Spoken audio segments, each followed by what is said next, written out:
하나님 말씀 누가복음 9장입니다. 오늘은 누가복음 9장 22절로 23절에 있는 말씀 제가 봉독하겠습니다. 가라사대 인자가 많은 고난을 받고 장로들과 대제사장들과 서기관들에게 버림받아 죽임을 당하고 제3일에 살아나야 하리라 하시고, 또 무리에게 이르시되 아무든지 나를 따라오려거든 자기를 부인하고 날마다 제 십자가를 지고 나를 좇을 것이니라. 아멘. 본문 말씀을 가지고 고난의 복음을 부끄러워하지 않는 기독교인이라는 제목으로 두 번째 시간 하나님 말씀을 증거하겠습니다. 누가복음 9장을 보면 주님이 수시로 제자들에게 자신의 정체성을 물어보시는 걸 보게 돼요. 점검용 질문이죠. 다 알고 계시는데 계속 점검하는 거예요. 체크해 주는 거죠. 이게 바로 가르쳐 지키게 하는 사역의 진수입니다. 그냥 가르치기만 하고 체크를 안 하면 그 사역은 반쪽짜리 사역이 되는 거예요. 가르치고 체크할 수 있어야 돼요. 그러면 가르쳐 지키게 하는 게 된단 말이에요. 이 시대에 왜 사역이 엉망이 돼버립니까? 가르치기는 해요. 체크를 못해요. 그래서 사역이 엉망이 돼버리는 거죠. 주님은 여기 본문에서 장차 자신에게 임하게 될 고난을 설명하셔요. 가이사랴 빌립보에서 베드로의 입을 통해 놀라운 고백이 나온 다음에 주님이 자신의 고난을 언급하시는 거예요. 세례요한 그의 고난보다도 훨씬 더 강력한 고난을 주님이 받게 되실 거라는 거예요. 엘리야의 고난, 그건 예수님의 고난에 비하면 아무것도 아니라는 거예요. 예레미야의 고난, 예수님의 고난과 비교할 수 없을 만큼 예수님의 고난이 대단하다는 거죠. 왜 세례 요한이 예수님과 닮은 것 같고 엘리야와 왜 예수님이 닮은 것 같냐는 거예요. 고난이 있죠. 잘못된 것을 바로잡으려는 것 때문에 당하게 되는 고난. 그 당시에 사람들이 습관적이고 통념처럼 여기던 삶이 아니라 뭔가의 기준을 자꾸 말씀한다는 거예요. 하나님의 말씀의 기준. 여러분, 이 흐름이 안 나타나면 사람은 자기 소견에 오른 대로 살아갈 수밖에 없어요. 그런데 그렇게 자기 소견에 오른 대로 살아가는 게 일반적인 신앙인데, 그런 사람들한테 대고 여호와의 말씀대로 살아야 된다는 걸 계속 외치는 자가 나오는 거예요. 하나님의 말씀을 지켜야 합니다. 외치는 자가 나오는 거예요. 그래서 그 사람들이 고난을 받게 되는 거죠. 사람들이 나더러 누구라 하느냐? 더러는 세례 요한. 어떤 사람은 엘리야와 같다고 얘기도 하고 어떤 사람은 예레미야와 같다고 얘기하는 사람도 있는 것 같습니다. 왜 그래요? 개혁적인 삶 때문에 필연적으로 나타나는 고난의 삶이 나오는 사람들이라는 거예요. 닮았다는 겁니다. 주님이 자신의 고난을 예고해요. 나는 고난을 당할 것이다.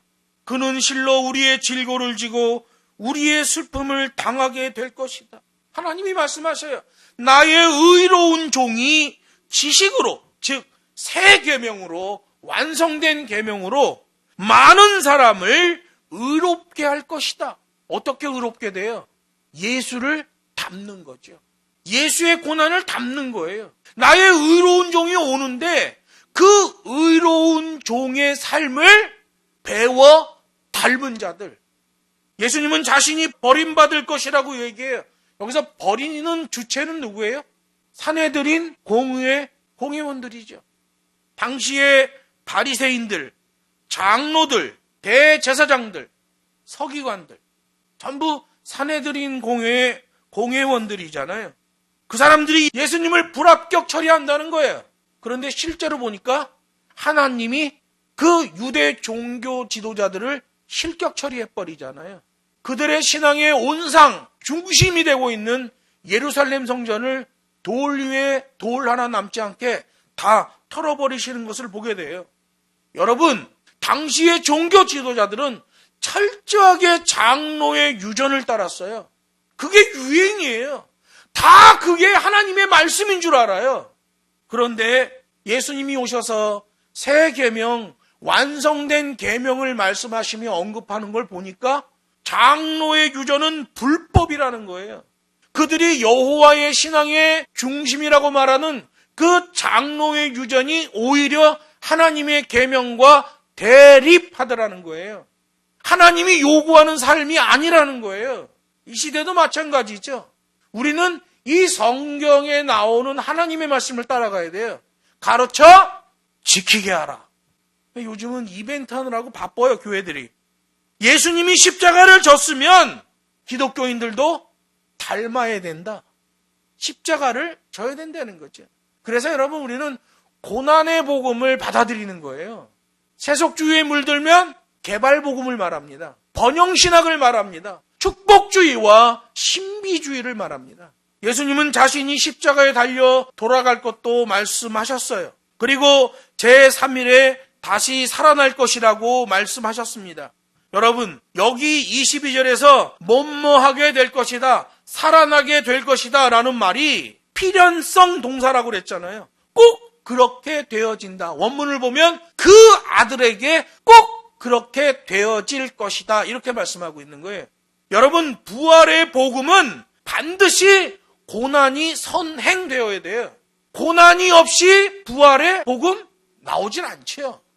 지난주에도 말씀드렸듯이 사도행전적 증거는 사도행전적 고난이 선행돼야 돼요. 사자굴에서 뛰어나오려면 사자굴에 들어가는 고난이 선행돼야 돼요. 근데 요즘 기독교들을 보면 고난이 선행되는 것은 원치 않고 결과물만 원하지요. 그게 바로 그냥 믿으면 구원이래. 그 믿음이 어떤 믿음이냐, 그 믿음이 어떤 프로세싱을 갖고 있느냐, 이건 중요하게 생각하지 않아요. 여러분, 우리는 가짜 복음을 분별해야 돼요. 세속주의 기독교를 분별해야 된단 말이에요. 그 엄청난 고난을 당하게 되는 일에 악의적으로 가담하게 될 자들이 나오는데, 장로들, 대제사장들, 서기관들, 바리새인들이 당시 유대 여호와 종교 지도자들이잖아요. 하나님의 일에 대해서는 누구보다도 바르게 알고 실천해야 되는 종교 지도자들이 실제로는 방해자였다는 거예요. 장로의 유전이 여호와 신앙의 핵심인 줄 알았는데 예수님이 오고 나서 보니까 오히려 여호와 신앙을 대립하고 있더라는 거예요. 이 시대 많은 교회들이 세속주의에 빠져서 프로그램과 이벤트 잡아 돌리고 있는데 그 하나님 말씀과 안 맞아요. 왜 그런 일이 발생할까요? 왜 멀쩡한 종교가 타락하게 될까요? 동서고금을 막론하고 그 원인은 딱 한 가지입니다. 돈과 권력. 그것 때문에 그래요. 지금도 마찬가지예요. 그런 만몬주의에 빠진 종교, 비극 중에 최악의 비극, 그 닮은 자들이 나와요. 그들이 교회를 망하게 하고 있죠. 교단에서는 엄청난 직분을 갖고 있는데 실제로는 하나님의 말씀을 대적하고 있는 자들이에요. 여기 23절에 보면 고난의 그리스도를 담아내고 순종하며 따르는 자들에 대한 말씀을 또 언급하셔요. 이 닮은 꼴이잖아요. 주님이 계속 체크하셔요. 사람들이 나를 누구라 하느냐? 세례 요한이라 합니다. 엘리야라 합니다. 예레미야라 합니다. 예수님과 닮을 꼴이 있는 거예요. 보니까 개역 성향에서 나오는 핍박이에요. 고난이에요. 그리고 나서 바로 예수님을 순종하며 따르는 자들에 대한 삶을 말해요. 뭐겠어요?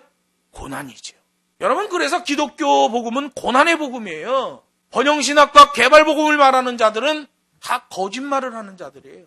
축제 예배? 그거 불가능합니다. 기독교 예배는 죄인들이 하나님 앞에 와서 예배에 동참하는 거예요. 축제 예배가 될 수가 없죠. 누가복음 9장에서 예수님의 정체가 드러났고 예수님이 가시려는 길이 어떤 길인지가 분명해졌어요.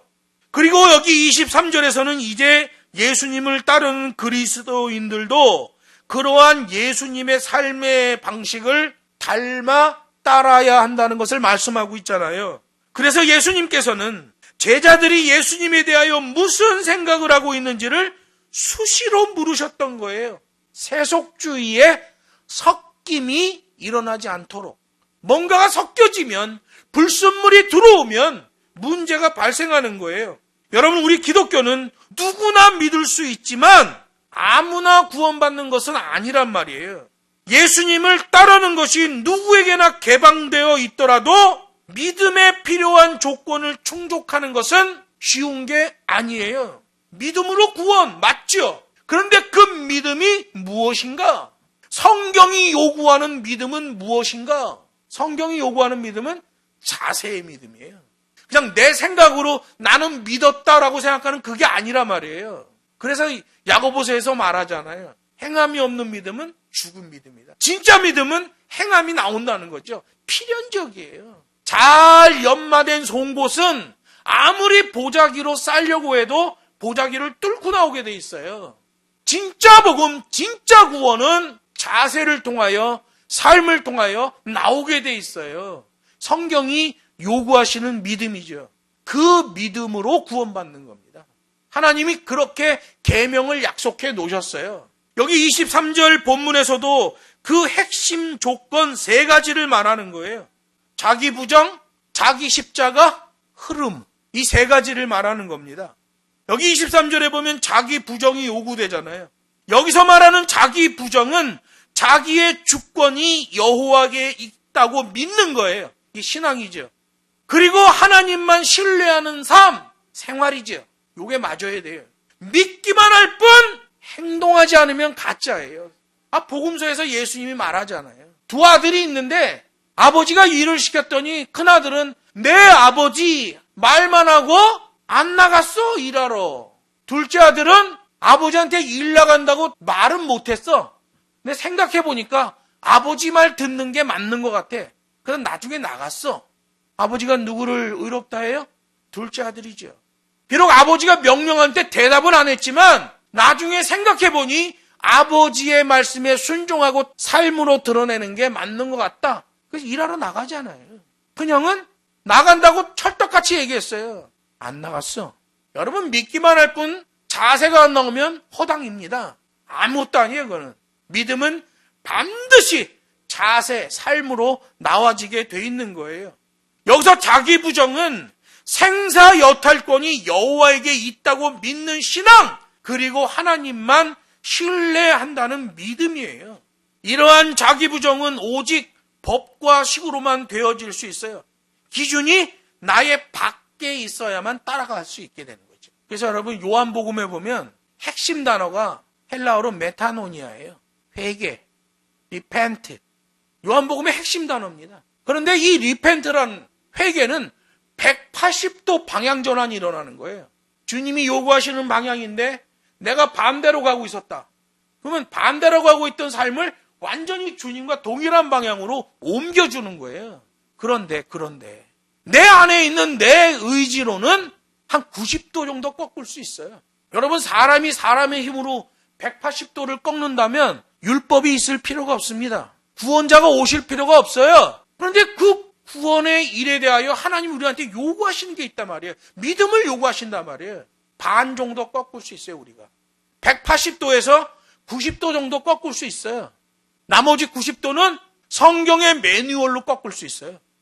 여러분, 감성주의들 보세요. 얼마나 뜨겁습니까? 막 불이 일어나듯이 일하잖아요. 그런 거 이용해 먹는 목사들도 있습니다. 살살 부추겨가지고, 선동해가지고, 교회에서 그런 사람 부추겨서 일하는 목사들도 있어요. 이벤트 하는 목사들. 그거 맞지 않아요. 사람이 90도 꺾는 거 그걸 모아갖고 일하려고 하면 그건 세속주의 교회가 돼버립니다. 그래서 여러분, 많은 기독교인들이 자기가 회개했는지 안 했는지 회개했다고 하는데 세상으로 다시 돌아가고 이런 일이 발생하는 거예요.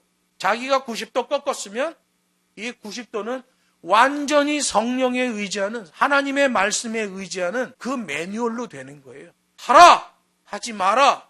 그 말씀을 따라가는 겁니다. 그러면 리펜트가 되는 거예요. 여러분, 예수님의 제자 요한이 얼마나 잔머리를 많이 굴렸습니까? 얼마나 요행을 많이 받았어요. 엄마 치맛바람까지 대단했잖아요. 그가 회개했어요. 회개하고 보니까 메타노니아, 리펜트, 이게 얼마나 중요한지 알게 된 거예요. 이 요한복음이 그거 말하잖아요. 마태, 마가, 누가복음을 다 모아서 주석처럼 만들어 놓은 게 요한복음이에요. 요한복음은 마태복음 해석하듯이 해석하면 안 돼요. 마가복음, 누가복음 해석하는 게 아니에요. 요한복음은. 요한복음 1장부터 전체를 다 읽고 그 다음에 복음서 같이 읽고 한 절을 해석하는 겁니다. 그것만 읽고 요한복음을 해석하면 배가 산으로 가는 일이 발생하는 거예요. 그래서 여러분, 우리나라에 요한복음을 설교할 수 있는 분이 그렇게 많지 않습니다. 요한복음은 진짜 어려운 복음서예요. 저도 요한복음 설교 잘 안 하잖아요. 저도 한 6, 7군데 정도 설교할 수 있어요. 요한복음은 정확하게. 나머지는 잘 설교 못하죠. 요한계시록보다 더 어려운 게 요한복음이란 말이에요. 자기 부정은 오직 법과 식으로만 되어질 수 있다. 어떤 법? 내 밖에 있는 법이에요. 그 과정에서 교회를 파수하고 성도를 인도하시는 성령의 사역이 적용되는 거죠. 여러분, 성령님이 오시면 예수님이 가르치셨던 것들을 생각나게 하는 거예요. 요한복음 14장 26절이 말하잖아요. 보혜사 곧 아버지께서 내 이름으로 보내실 성령, 그가 너희에게 모든 것을 가르치시고 내가 너희에게 말한 모든 것을 생각나게 하시리라. 생각나게. 실천하게 하신다는 거예요. 신앙인인데 실물 신앙인이 되게 하신다는 거죠. 여러분, 신앙인은 맞습니다. 누구나 다 믿을 수 있어요. 그러나 진짜 믿음, 실물 신앙은 아무나 되는 게 아니에요. 여기 23절에 보면 자기 십자가를 져야 한다고도 말해요. 십자가는 여러분이 잘 알듯이 로마 시대의 형벌 중 가장 잔혹한 것으로 죽음을 상징하는데 고난의 죽음이죠. 여기 십자가를 진다 할 때 이 진다라는 단어 아라토가 프로세싱 단어예요. 진행어예요. 여러분, 이런 거죠. 내가 지금 자동차 운전해서 부산 갈 거야 라고 말하면 여기서 뿅 해갖고 부산에 뿅 도착하는 게 아니잖아요. 프로세싱어잖아요. 이 진행어라고 그래, 이 문법에서. 부산을 가려면 시동을 걸고 운전을 해서 톨게이트를 진입하고 올바른 차선을 타야 되며 속도도 조절하고 돈을 지불하고 요금소를 나가서 부산 어디 목적지에 도착하는 거예요. 그게 그 안에 숨어 있는 거잖아요. 이걸 진행어라고 그래. 프로세싱어죠. 이게 아라토, 십자가를 이렇게 진다라는 말이 진행어예요. 그래서 이걸 설명해 줘야 됩니다. 첫 번째, 이 아라토라는 말은 분별하다가 들어있어요. 이 안에. 분별하다. 제일 첫 동작이 분별하다. 이게 진짜 십자가인가 아닌가를 분별해야 돼요. 가짜 십자가를 지면 안 되잖아요. 이벤트나 프로그램이 하나님의 말씀인 줄 알고 그것 따라가는 거, 그 분별이 잘못된 거예요. 아라토, 나의 십자가를 내가 진다 할 때에 그 지는 것, 첫 번째 프로세싱이 분별하다예요. 분별하다. 그리고 분별이 됐으면 다가가는 거예요. 손을 내밀다 들어있고요. 그 다음에 그 십자가에 손을 대다라는 말이 들어있어요. 그리고 붙들어 들어 올리다가 그 단어 안에 들어있어요. 그리고 제 어깨에 둘러매다. 이 아라토라는 말이 둘러매다라는 것으로 적용될 때에는 우리가 뭐 지게지듯이 둘러매다 이런 개념이 아니에요. 땅에 있던 십자가를 땅으로부터 빼앗듯이 땅으로부터 제거하듯이 들어서 내 어깨에다 매다라는 뜻이에요. 그리고 마지막에 계속 걸어간다. 이게 아라토라는 진행어 안에 들어있는 적법적 프로세싱이에요. 고속도로 타고 부산을 가는데 톨게이트로 안 가고 어디 그냥 뚝을 건너서 방벽을 치고 넘어가고 고속도로 진입하면 차 다 깨지고 그거 다 물어내고 경찰에 잡혀갑니다. 고속도로에 올라갔어도 적법하지 않아요. 여러분, 프로세싱 언어는 그런 거예요. 시작과 과정과 결과가 정확해야 돼요. 아라토. 자기 십자가를 진다라는 것이, 이 진다라는 말이 진행어란 말이에요. 적법성이 나타나야 돼요. 분별해야 되고 다가가야 되고 손을 내밀어야 되고 손으로 잡아야 되고 붙들어 올려야 되고 자기 어깨에 둘러매야 되고 계속 걸어가는 거예요. 자기 십자가를 진다는 것, 이 모두가 실천어이고 가르쳐 지키게 하는 사역이에요. 자세의 믿음이 나오는 삶의 현장이죠.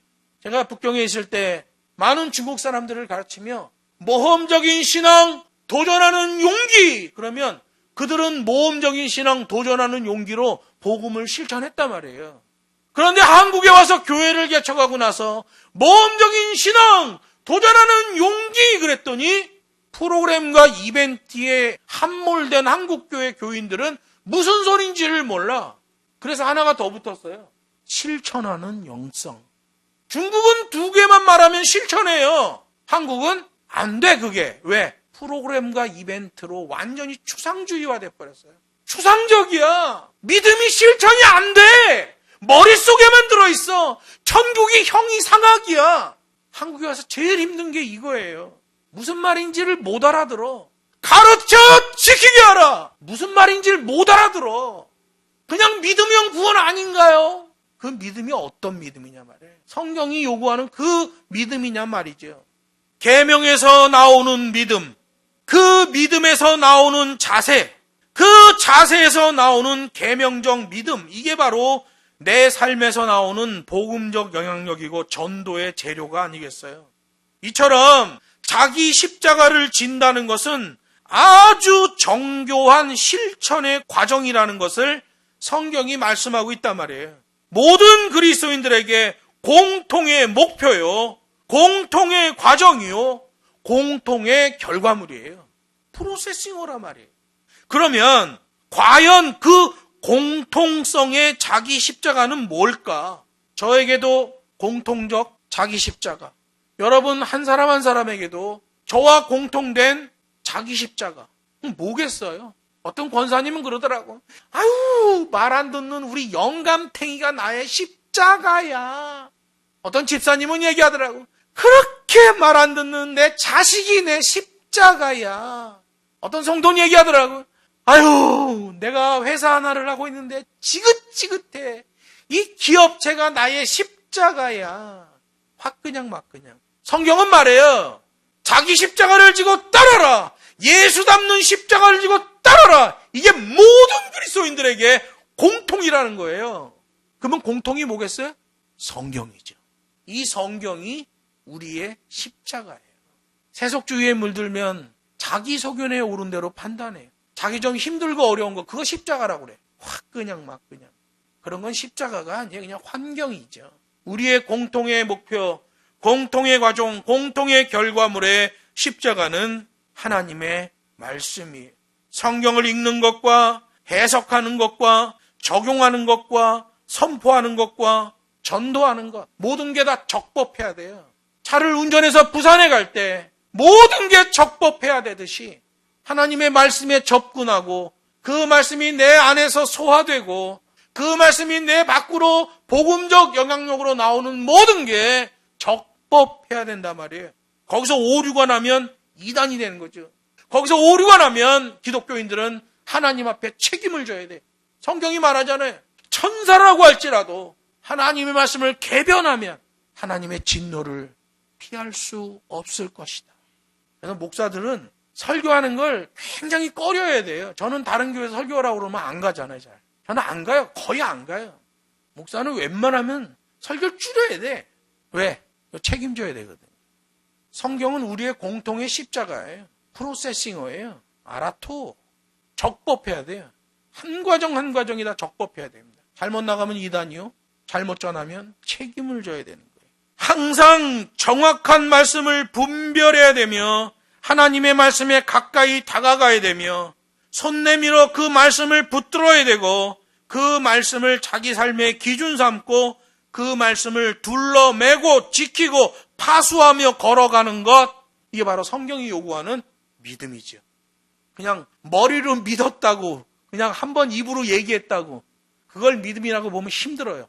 개차반되는 거예요. 진짜 그리스도인, 너희는 나를 누구라 하느냐라고 물으신 주님을 기억해야 돼요. 또 자기 십자가를 지고 나를 따라야 할 것이니라의 주님을 기억해야 돼요. 자기 기준, 자기 경험으로 믿는 게 아니에요. 성경으로 믿는 거예요. 그리고 23절이 얘기합니다. 그 상태로 계속해서 예수님을 따라가야 된다. 감성주의들 그렇잖아요. 자기 부정했어요. 자기 십자가 졌어요. 그때뿐이야. 자기 기분 좋으면 은혜예요. 자기 기분 나쁘면 은혜가 아니래. 와, 열심히 하다가도 어느 날 그냥 다 팽개쳐버려. 그거 아니라는 거죠. 주님이 우리에게 요구하시는 것, 우리가 주님을 닮아야 되는 것, 자기 부정, 자기 십자가를 져야 된다. 그리고 그 자세, 그 흐름을 계속해서 유지해야 한다. 라고 말씀하시는 거예요. 자기 의지로 방향 90도 꺾을 수 있죠. 나머지 90도는 이건 계명으로만 해야 돼요. 하나님 말씀, 이렇게 하라! 이렇게 하지 말라! 이 말씀을 따라가는 거예요. 그러면 이 90도가 꺾여버립니다. 그래서 예수님이 요구하시는, 하나님이 요구하시는 방향 쪽으로 가게 되는 거예요. 행위 믿음이 아니에요. 마지막으로 꺾어주는 이 90도, 하나님의 말씀, 이게 진짜죠. 그래서 은혜인 거예요. 그래서 목사 설교 말 듣고 기분 좋아졌다고, 목사님 은혜 받았어요. 그냥 막 그냥. 기독교인들이 자꾸 그런 쓸데없는 얘기 해야 되니까 영화 같은 데서 기독교 조롱할 때 그렇게 나오잖아요. 어느 기독교 권사가 교회 가방 들고 은혜 받았어요. 이런. 그냥 막 그냥. 은혜 받았다는 말이 조롱어로 나오잖아요. 영어에서 기독교 조롱어로. 은혜는요, 완전히 그리스도 밖에 있던 자들을 교회 공동체 안에 이렇게 불러주신 것, 그게 은혜인 거예요. 그때만 은혜를 적용하는 거예요. 그래서 예수 그리스도의 은혜와라고 말하는 거죠. 예수 십자가, 그 구원의 복음, 그거로 인해 밖에서 교회 공동체 안으로 들어온 거예요. 그게 은혜, 그게. 목사 말 듣고 기분 좋아졌다고, 목사님 은혜 받았어. 목사들한테 그런 얘기 하지 말아요, 제발. 목사들 병듭니다. 목사가 진짜 자기 설교로 성도들이 은혜 받는 줄 알아요. 아니에요, 그런 거. 단어도 잘 써야 돼요. 아무 단어나 막 쓰면 안 된단 말이에요. 자기 부정과 자기 십자가를 지는 그 삶이 지속성 있게 실천되어야 한다는 말씀을 하고 있는 거예요. 매뉴얼대로 해라는 거죠. 하나님의 말씀의 법과 식대로 하라는 거죠. 기독교 신앙은 어느 한순간의 감정으로 반짝하는 이벤트성 신앙이 아니라 말이에요. 고난의 복음이 흐름으로 나타나야 돼요. 고난의 신학이 흐름으로 나타나야 돼요. 흐름이 중요한 거죠. 자기 기분, 자기 기준, 자기 의지에 의한 실천이 아니라 오직 하나님의 그 계시된 계명에 의존해 그 본분대로 순종하는 실천이에요. 이게 바로 지키는 것이죠. 하나님 말씀에 순종한다. 이게 바로 지키는 것이에요. 에베소서 4장 13절은 말이에요. 우리가 다 하나님의 아들을 믿는 것과 아는 일에 하나가 되어 온전한 사람을 이루어 그리스도의 장성한 분량이 충만한 데까지 이르리니, 믿는 것과 아는 것에 하나가 돼요. 그리스도의 장성한 분량에 이르게 된다는, 닮아진다는 거예요. 고난의 주님, 고난의 기독교인. 그렇다고 맨날 무릎 까지고 머리 터지고 이런 고난을 말하는 게 아니에요. 세상 사람들은 자기 쾌락조차 그렇게 사는데 우리는 성경이 요구하시는 말씀 때문에 그 사람이 하는 그 행동을 하지 않는 거예요. 이게 고난이죠. 음식에서도 주초를 금하라. 교회법이 정하고 있으니까 우리는 그거 지키는 거예요. 저도 직장생활 해봤잖아요. 상사가 술 따라주면 참 난처해요.